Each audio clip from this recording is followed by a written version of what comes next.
Just when Gabon thought it had entered a new chapter, chaos struck from the shadows. In a move that no one saw coming, but that no one will forget, Burkina Faso's military leader, Captain Ibrahim Traoré, crashed the presidential inauguration in Gabon, sending shockwaves through the nation and sending the region and the world into stunned silence. What was meant to be a triumphant day for Gabon's democratic hopes quickly spiraled into confusion, tension, and a chilling message about the rising tide of military influence across West and Central Africa. Why was Traoré there? How did he get past security?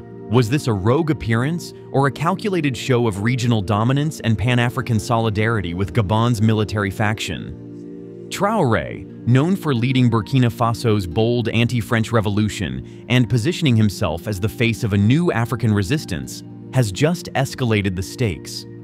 His presence at the heart of Gabon's political rebirth is more than symbolic. It's provocative, strategic, and possibly dangerous. Today, we're unpacking the entire timeline, the international reactions, and the high-stakes power play unfolding before our eyes.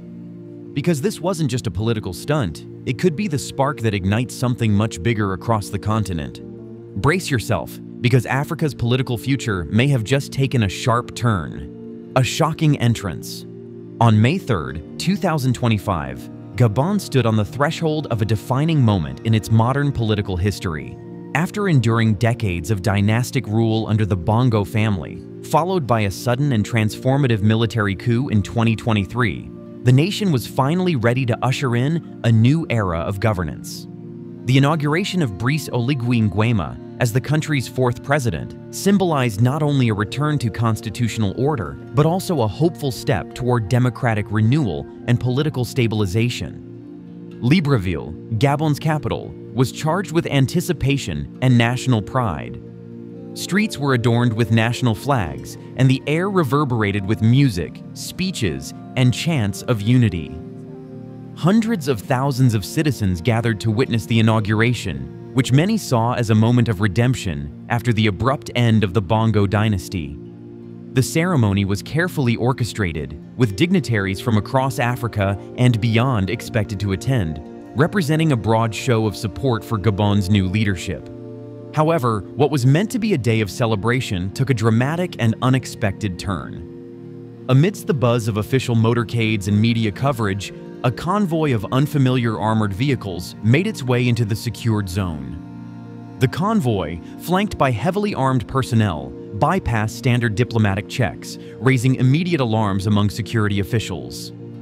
To the astonishment of all present, it was soon confirmed that the convoy belonged to none other than Ibrahim Traoré, the interim leader of Burkina Faso. Traoré, who had seized control of his own nation through a military coup in 2022, had not been listed among the invited dignitaries. His presence at the inauguration was entirely unannounced and uncoordinated with Gabon's diplomatic or security services. Eyewitness accounts described a tense and surreal scene, guards scrambling to assess the unexpected development, dignitaries looking on in confusion, and officials hastily conferring behind closed doors. The abrupt intrusion forced a temporary suspension of the ceremony. Gabon's Republican Guard immediately mobilized to secure the perimeter and ensure the safety of all attendees. While no physical confrontation occurred, the tension in the air was palpable. The unanticipated arrival not only disrupted the ceremonial flow, but also posed a serious challenge to the host nation's authority and preparedness. Immediate reactions and security concerns. Traoré, when approached by Gabonese officials, claimed that his visit was intended to demonstrate solidarity with Gabon during a critical juncture in its political transformation. According to him, the presence of a fellow transitional leader was meant to signify unity among African nations navigating complex post-coup realities. However, the optics and method of his arrival left many unconvinced. Analysts and political commentators swiftly weighed in on the implications of Traoré's actions. For some, it appeared to be a strategic move to assert himself as a regional power broker, perhaps even a symbolic message to other military-led administrations in Africa. Others interpreted it as a reckless breach of international diplomatic protocol, one that could have spiraled into a security crisis if not carefully managed. The unexpected intrusion raised significant security concerns. Attendees, including foreign dignitaries and local officials, were visibly unsettled. The Gabonese Republican Guard quickly mobilized to secure the venue and ensure the safety of all present. Traoré was approached by Gabonese officials to ascertain his intentions and to manage the situation diplomatically. Although Traoré was not immediately asked to leave, his presence sparked visible controversy. Security officials discreetly heightened their efforts, tightening access points around the venue and deploying additional armed personnel to key positions. Drone surveillance was employed to monitor crowd behavior and ensure rapid response if needed. The unease was palpable among certain members of the public, especially those familiar with Traoré's own military-led takeover in Burkina Faso. Many began questioning the event's integrity and the message being sent by allowing his attendance. Social media in Gabon quickly lit up with speculation, memes, and growing concern. Some viewed Traoré's appearance as symbolic, either a gesture of solidarity or a veiled threat. Was this a show of support or a warning? One prominent Gabonese journalist asked on X, formerly Twitter, capturing the uncertainty that loomed over the occasion. The atmosphere shifted from ceremonial to tense as questions of legitimacy and safety took center stage. Diplomatic fallout. The diplomatic fallout was immediate. The African Union, AU, known for its firm stance against unconstitutional changes of power, issued a statement expressing concern over the breach of protocol. The Economic Community of Central African States, ECCAS, echoed these sentiments, emphasizing the need for mutual respect among member states. Both organizations underscored the importance of honoring sovereign processes and warned against actions that could jeopardize regional cohesion. Several individual nations, including Nigeria, South Africa, Senegal, and Ghana, swiftly released statements condemning the incident. These governments emphasized the importance of upholding the principles of diplomacy, mutual respect, and regional stability, particularly during periods of sensitive political transition. They urged African leaders to act responsibly and avoid actions that could undermine the trust and cooperation essential for continental unity. A representative from the United Nations also weighed in, stressing the importance of stable, respectful diplomatic conduct in volatile regions and warning against provocations that could escalate tensions. Within Gabon, the reaction was swift and intense. Political leaders and civil society organizations expressed strong outrage over Traoré's unannounced arrival. Many characterized it as a blatant affront to Gabon's sovereignty and a reckless move that sets a dangerous precedent in international diplomacy. Prominent voices warned that such behavior could weaken regional institutions and embolden other military regimes. In the days that followed, public demonstrations broke out in Libreville and other major cities, with protesters demanding a firm and unambiguous response from the Gabonese government. The mood on the ground reflected deep concern about national dignity and regional stability.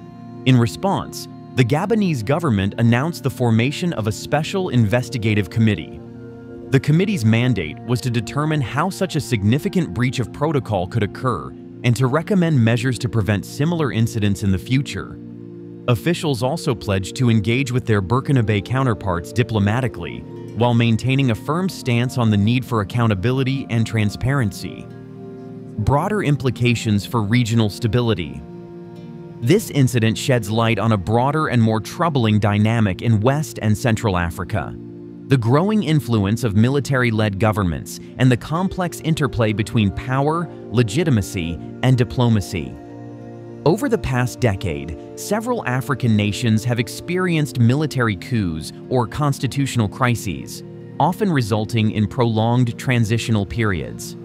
While some leaders have pledged swift returns to democratic rule, others have used such transitions as opportunities to consolidate personal power. Traoré's uninvited presence at Gabon's inauguration highlighted the ambiguities and tensions inherent in this trend. It raised critical questions about the role of military leaders in regional politics. the mechanisms for ensuring diplomatic accountability, and the fragile nature of post-coup governance structures. Can military rulers be trusted to uphold international norms? What safeguards exist to prevent unilateral actions that may destabilize regional relationships? Furthermore, the incident served as a stark reminder of the importance of robust diplomatic protocols. In an era of rapid political change and shifting alliances, clear communication and coordination are essential. Traoré's decision to bypass these norms not only disrupted a national event, but also cast a shadow over the very message of unity he claimed to represent. In the days following the inauguration, regional and international media outlets extensively covered the event and its implications. Opinion pieces, editorials, and televised debates dissected every aspect of the incident. Some commentators argued that Traoré's actions were a calculated attempt to gauge international reaction, possibly testing the limits of diplomatic decorum. Others viewed it as an impulsive and misguided attempt at solidarity that backfired. The implications were far-reaching. The incident placed additional pressure on regional bodies like the AU and EC-CAS to strengthen their oversight mechanisms and to enforce clearer standards for diplomatic conduct. It also prompted many African governments to review their security and diplomatic protocols, especially for high-profile state events. The situation reignited debate about the African Charter on Democracy, Elections, and Governance, which aims to promote democratic ideals and constitutional rule. Critics argued that violations of this charter, such as Traoré's actions, should trigger automatic sanctions. Others pushed for diplomatic mediation rather than punishment. Final thoughts.